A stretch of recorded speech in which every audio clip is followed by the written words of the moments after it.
Bonsoir à tous, je suis Aline Gubry, je suis l'auteure du livre Zéro plastique, zéro toxique et je suis consultante en économie circulaire. Je suis ravie d'être ici ce soir, d'autant plus que c'est la deuxième fois que j'ai l'honneur de donner un talk sur ce fameux et prestigieux cercle rouge. Et ce soir, je vais vous parler du plastique. Ah, le plastique, c'est un matériau qui est fantastique. C'est vrai, il est bon marché, il est léger, il est résistant au choc. D'ailleurs, on le trouve partout dans notre maison. C'est vrai, il constitue nos ustensiles de cuisine, nos emballages, même nos meubles, nos vêtements, etc. Mais d'ailleurs, c'est pas pour rien. Les industriels adorent le plastique également. Pourquoi? Parce qu'il est bon marché à produire. Et en plus, on peut lui faire adopter toutes les formes et les couleurs qu'on veut. C'est d'ailleurs de là qu'il tire son nom, puisqu'il est plastique. Alors aujourd'hui, on trouve le plastique un peu partout. Mais qu'est-ce que c'est le plastique? Le plastique, c'est ce qu'on appelle un polymère, c'est-à-dire que c'est un amas de molécules identiques qui, pour la quasi-totalité des fois, proviennent du pétrole. Et ces amas, ces molécules, on va les faire s'accrocher par un processus qu'on va appeler la polymération. Donc ça, c'est la base du plastique. C'est un peu comme quand vous faites un gâteau. Vous allez mélanger de la farine et de l'eau, ça va être la base de votre gâteau. Mais encore faut-il ajouter des ingrédients pour lui donner du goût, de la couleur, de la texture, etc. Et bien pour les plastiques, c'est pareil. On va ajouter des additifs, que ce soit des plastifiants, des colorants, des assouplissants, etc. Alors ça peut être des phtalates, qui vont venir assouplir, donner de la flexibilité au plastique. Ça peut être des bisphénols, pour leurs propriétés antibactériennes, ou encore du dioxyde de titane pour blanchir un plastique. En fait, c'est comme un gâteau. Selon les ingrédients, selon les additifs que vous allez choisir, vous pouvez obtenir une multitude de plastiques différents. Il va y en avoir des souples, des durs, des étirables, etc. C'est d'ailleurs pour ça qu'idéalement, on ne devrait pas parler du plastique, mais des plastiques. Et ces plastiques, on les voit partout dans notre quotidien, à tel point que dans le monde, c'est aujourd'hui le troisième matériau le plus fabriqué au monde, après l'acier et le ciment. C'est aujourd'hui dans le monde 10 tonnes de plastique qui sont produites chaque seconde. Maintenant, si je vous dis que le plastique n'est pas vraiment le meilleur ami de l'environnement, ça ne va probablement pas vous étonner. Vous allez peut-être avoir dans l'esprit ces images de tortues ou de dauphins avec une paille dans le nez ou coincés dans un sac plastique. Même si les pollutions marines par le plastique sont malheureusement réelles, elles ne représentent en réalité qu'une petite partie des impacts environnementaux des plastiques. Pourquoi? Parce que quand vous jetez vos déchets dans votre quotidien, ils ne finissent généralement pas dans l'océan, mais en centre de traitement des déchets. Ça peut être soit un incinérateur, soit une décharge. Dans le premier cas, dans le cas de l'incinérateur, nos déchets vont être brûlés. Ils vont ainsi former des fumées très toxiques. Heureusement, elles vont être filtrées avant d'être rejetées dans l'air. Mais qui dit filtre, qui dit filtration, dit filtre. Qu'est-ce qu'on en fait de ces filtres une fois qu'ils sont chargés de substances toxiques? Eh bien, ils vont représenter des déchets très dangereux à traiter. C'est également le cas de ce qu'on appelle le mâche-fer. Ce sont ces résidus de déchets qui n'ont pas réussi à être brûlés. Dans le deuxième cas, le cas des décharges, pendant leur fermentation, leur décomposition, les déchets, qu'ils soient plastiques ou non, vont former des jus très toxiques, qu'on appelle des lixiviats.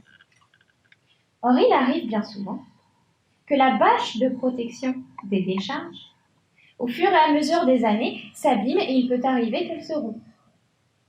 Dans ces cas-là, il va y avoir des hauts risques de pollution des sols et des nappes phréatiques par ces jus très toxiques.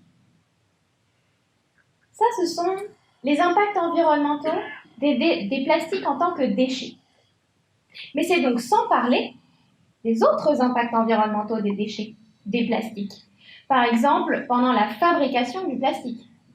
Quand on va extraire du pétrole, il va y avoir de hauts risques de pollution des sols. Quand on va le transformer en plastique, on va utiliser et donc rejeter des substances très toxiques. Bon, vous voyez, le constat n'est pas vraiment glorieux. Ok, mais que faire?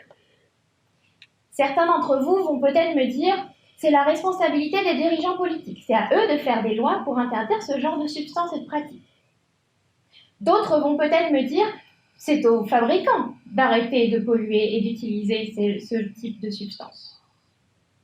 D'autres encore vont peut-être me dire c'est à nous, consommateurs, de changer nos habitudes de consommation et ainsi ne plus nécessiter la fabrication de ces objets. Eh bien, aucun de ces trois arguments n'a tort.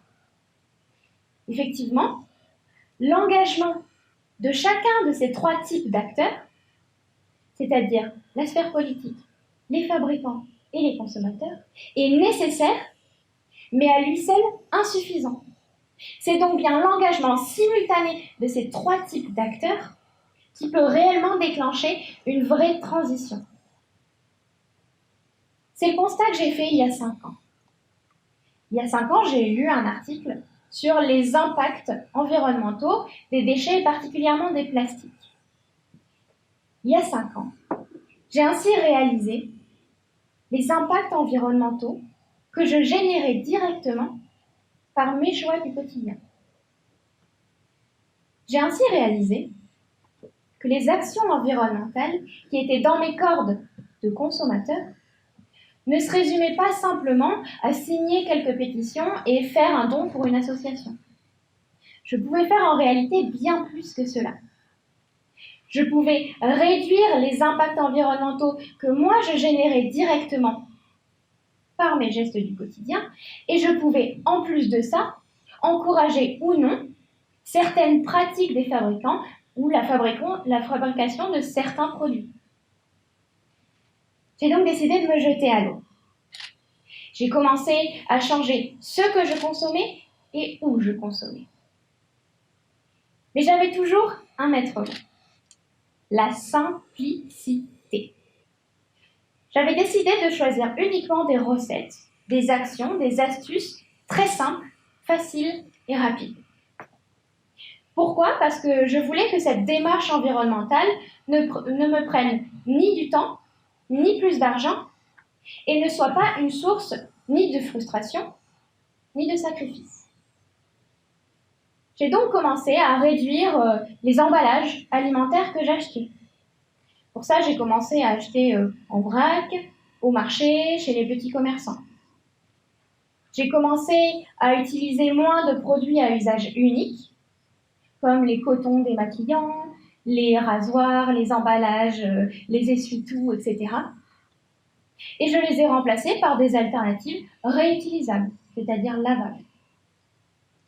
J'ai aussi remplacé mes cosmétiques par des ingrédients plus écologiques et très simples, comme du beurre de karité, des huiles végétales et même des ingrédients de mon frigo.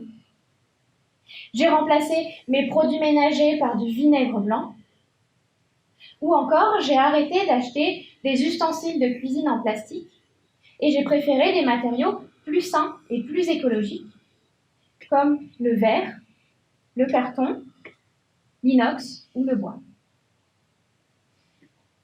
Ainsi, avec ces astuces très simples, et en une année, j'ai réduit mes déchets plastiques et non plastiques de 80%. Alors j'ai été moi-même tout aussi surprise que vous. Je ne m'attendais pas, avec des astuces aussi simples, à pouvoir réduire autant de mes impacts environnementaux. Mais j'ai été surprise par une deuxième chose.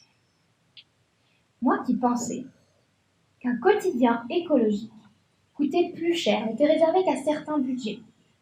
C'est par exemple le cas des voitures électriques, qui sont très chères à l'achat. Eh bien, j'ai réalisé que ce n'était absolument pas le cas de la réduction de ma consommation de plastique. Bien au contraire, je faisais des économies. Pourquoi? Parce que j'achetais des objets d'occasion pour ne pas nécessiter leur fabrication neuve, et ainsi j'avais des prix 2 à 3 fois moins élevés qu'en magasin. Parce que j'avais remplacé mes produits ménagers et mes cosmétiques par des ingrédients à la fois écologiques, sains et bon marché. Ou encore parce que j'avais investi dans des objets réutilisables et non pas jetables. J'ai ainsi réduit, avec ces petites astuces, mes dépenses du quotidien, c'est-à-dire l'alimentation, les vêtements, les cosmétiques, les produits ménagers, de 30%. J'ai enfin été surprise par une troisième chose. Vous vous souvenez de ces additifs dont on a parlé tout à l'heure? Les phtalates, les bisphénols. Eh bien, en réalité, ces additifs du plastique peuvent migrer dans notre corps. Alors, comment c'est possible? Par exemple, ils peuvent migrer dans notre alimentation, quand un plastique est en contact prolongé avec un aliment. Surtout si cet aliment est soit gras, soit acide, soit chaud. Quand ces substances sont dans nos produits ménagers, on va les inhaler. Quand ils sont dans nos cosmétiques, ils vont pénétrer notre peau. Or, une fois dans notre corps, et plus précisément dans notre sang, ces substances sont ce qu'on appelle des perturbateurs endocriniens. C'est-à-dire qu'elles vont potentiellement venir perturber le fonctionnement normal de nos hormones et donc de nos organes, la thyroïde, le côlon, etc. Plus concrètement, les conséquences peuvent être par exemple une augmentation des risques de cancer, mais aussi une diminution de la qualité et de la quantité des spermes que vous produisez, messieurs. Chez les femmes, il peut y avoir un risque de puberté précoce, de tumeurs ovariennes, etc. Là non plus, le constat n'est pas vraiment glorieux. D'accord, mais que faire?